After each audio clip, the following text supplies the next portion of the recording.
Today we talk about how can you add billing and payments on your Upwork challenge app. We're going to figure out the solution on how you can do that in your app. All you have to do, just go above your photo, click on it.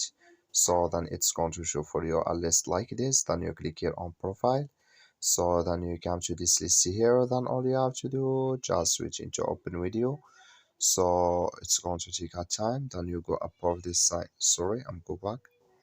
So then when you click in this sign here or your photo profile, you click here on settings here. When you click on settings, it's going to take you to this list. You click here on billing and payments. So then you come to this list. You just switch into open video here. So then you click here on add a billing method here. So then here can you add your payment card here, or here can you add your PayPal. That's all you have to do. I wish you are get it. That's all. Thank you for watching. Don't forget to support us by liking and subscribe.